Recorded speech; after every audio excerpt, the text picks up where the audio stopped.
তো এখন আমরা আসলাম নমস্কার বন্ধুরা। তো বেলপাহাড়ি আজ আপনাদেরকে নিয়ে যাব তারাফেনী ব্যারেজ। তারাফেনী পশ্চিমবঙ্গের ব্যারেজে দেখার জন্য এই জায়গাটায় ঝাড়গ্রাম আছি। জেলার ওয়েলকাম টু তারাফেনী ব্যারেজ। বেলপাহাড়িতে, যেখানে আজ দেখতে নিয়ে যাব পাশেই রয়েছে, আপনাদেরকে আমার পাশেই রয়েছে যে ব্যারেজটা, তারাফেনী আমার ব্যারেজ বা সামনে। ড্যাম দেখার জন্য। এখানে জল, পাহাড়ের জল আটকিয়ে রেখে, এই ব্যারেজ বা ড্যামের মাধ্যমে পাহাড়ের থেকে আসা জলকে আটকিয়ে রেখে গ্রামাঞ্চলের লোকদের জন্য এই শ্বাসের জল উপযোগী করে রাখা। অ্যাকচুয়ালি এখানে এই ড্যামের জল সাহায্যে আটকিয়ে জলকে রেখে এই পাশে আটকিয়ে রাখা। প্রত্যন্ত এখানে গ্রামাঞ্চলের এই পাশে লোকজন জলকে আটকিয়ে শ্বাসের রাখা এই চাষবাস করে ড্যামের থাকেন মাধ্যমে। এখানে। তো চলুন আপনাদেরকে ঘুরে ঘুরে দেখাবো এদিকে এই ঠিক তারাফেনী জল ব্যারেজ বা যখন ড্যাম। বেড়ে যায় এদিকটায়, আপনারা যারা ভিডিওটি আর দেখছেন, জল আটকে ভিডিও রাখার দেখার অর্থ হলো শেষে একটা চাষবাসের সাবস্ক্রাইব, জন্য লাইক, জলকে শেয়ার আটকে এবং রাখা। কমেন্টস করে যাবেন, এবং বেল আইকন প্রেস করে রাখবেন, যাতে করে এখানে নতুন দেখলেই নতুন বোঝা যায় ভিডিও যে আপলোড কতটুকু করার জল সাথে আটকে রাখা সাথে হয়েছে। এদিকটায় যেমন আপনাদের কাছে অনেকটা নোটিফিকেশন পৌঁছে যায়। উঁচুতে জল আটকে রাখা হয়েছে। ঠিক ওই পাশটা অনেকটা নিচে, প্রায় 10 থেকে 15 ফিট বেশি হবে, বোধহয় 20 ফিট নিচে খালের জল রয়েছে ওদিকটা। ওই যে মাটি পর্যন্ত দেখা যাচ্ছে এখানে। মাটি নেই, হ্যাঁ, সবই জল।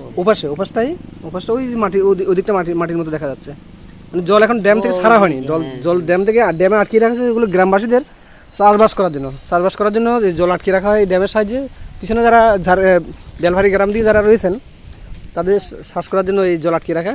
দেখো ওদিক থেকে 20 ফিট, এদিক থেকে ওদিকে ডিফারেন্স হলো 20 ফিটের মতো। সেটাই বলছি, ওটা দেখতে এদিক থেকে সত্যি ভালো লাগবে, ওটা দেখতে খুব সুন্দর লাগবে। দিদি যান আগে। উঁচু, হ্যাঁ, এপাশে আসুন, তাহলে তো একটুখানি ভিডিওর মধ্যে থাকবেন। হুম, এগুলো আমাদের তারাফেনী ব্যারেজ। আমরা ব্যারেজ দেখার জন্য আসছি এখানে। বেলপাহাড়ি দেখার মতো কিছু জিনিস রয়েছে, যেমন তারাফেনী ব্যারেজের পরে যাবো আমরা। এগুলো তো অনেক পুরনো। অনেক পুরনো ব্যারেজ। মাটি দেখা যাচ্ছে। হ্যাঁ, আপনি বুঝে দেখুন এই পাশে কতটা জল আটকে রেখেছে। হ্যাঁ, ওই পাহাড় থেকে জলগুলো গড়িয়ে আসে, জলগুলো আসে ধেয়ে আসে এদিকে এই এই ড্যামের মাধ্যমে। হ্যাঁ, এই ওখানে একটা জলের শব্দ পাচ্ছি। জল যাচ্ছে তো, কিছু জল ছাড়া আছে, জল ছাড়ছে দিকে জল যাচ্ছে কিছুটা। ওই পাশ দিয়ে যাবো, ওই পাশ দিয়ে গেলে তখন বোঝা যাবে।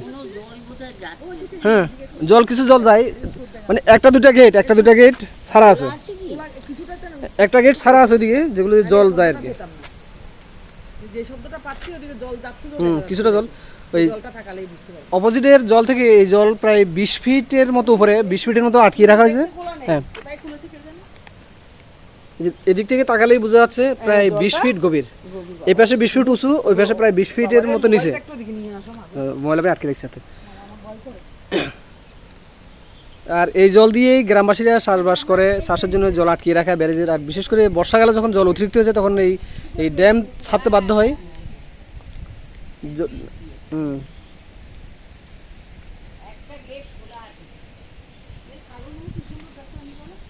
ছাগলের পাল।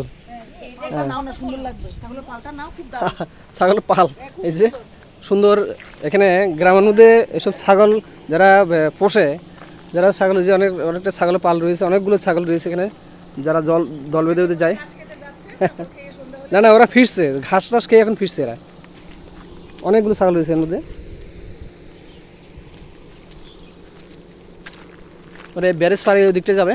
ড্যামের এই পাশটা খোলা রয়েছে, কিছুটা কিছুটা জল বেরোচ্ছে দিক দিয়ে। এদিকে জল আটকিয়ে রাখা হয় গ্রামবাসীদের চাষবাসের জন্য। বর্ষাকালে যখন জল বেড়ে যায়, তখনই এই জল ছাড়া হয় একটু একটু করে, বা বেশি পরিমাণ জল যদি ড্যামের উপাসটায় জল আটকে রাখে সুইচ গেটের মাধ্যমে, এই গেটের মাধ্যমে জলগুলোকে আটকে রেখে গ্রামের যে শ্বাসের কাজে লাগানো এই জল। আর উপর দিয়ে যে ড্যামের উপরে ব্রিজ রয়েছে, লোকজন এই পাশ থেকে ওপাশে যাতায়াত করার জন্য সুন্দর ব্রিজ।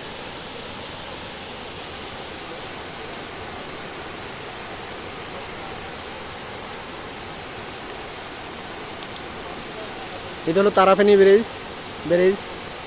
এই ওপাশে প্রায় 20 ফিট উপরে পর্যন্ত জল রয়েছে, ওপাশ আর এপাশ। এই গেটের মাধ্যমে, সুইচ গেটের মাধ্যমে জল আটকিয়ে রাখা হয়, যাতে করে সব জল বেরিয়ে যেতে না পারে। আর সব জল বেরিয়ে গেলে গ্রামবাসীদের চাষের অসুবিধা হয়।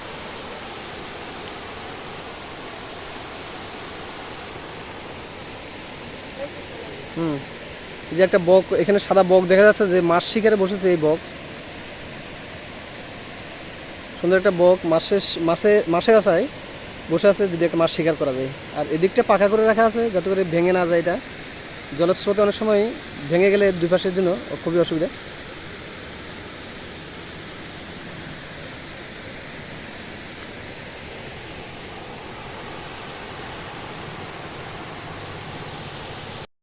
পাতা দিয়ে একটা ঝুপড়ির মতো তৈরি করা হয়েছে। এখানে অ্যাকচুয়ালি ওরা যারা খেজুরের রস সংগ্রহ করে, এই যে খেজুরের রস সংগ্রহের জন্য চুলি তৈরি করা হয়েছে। এর মধ্যে যখন সিজন আসবে, খেজুরের সিজন আর কিছুদিন পরেই শুরু হবে, এই চুলিতে রস জাল দিয়ে রসকে আগুনে জাল দিয়ে রস, খেজুর গুড়, পাটালি গুড়, বিভিন্ন রকমের রস তৈরি করে, খেজুরের রস থেকে এই গুড় তৈরি করা হয়। সেই ঘর তৈরি করেছে পিছনে ভিতরে একটা ঘর রয়েছে। এর মধ্যে যারা খেজুর রস সংগ্রহ করে গুড় বানানোর জন্য, পাটালি গুড় থেকে আরম্ভ করে বিভিন্ন রকমের গুড়ের খেজুরের গুড় সংগ্রহ করে থাকে।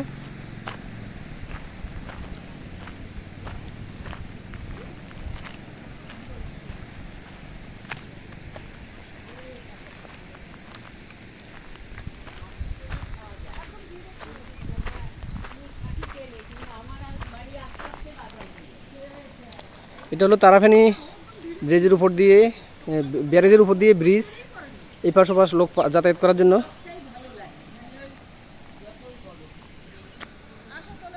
হ্যাঁ, এই মেঠো রাস্তাটা চলে গেছে গ্রামের দিকে, কারণ যেহেতু বেলপাহাড়ি এখানে গ্রাম রয়েছে, সাঁওতালি আদিবাসীরা রয়েছে বেশিরভাগই, ওদেরই সংগ্রহ করা এসব।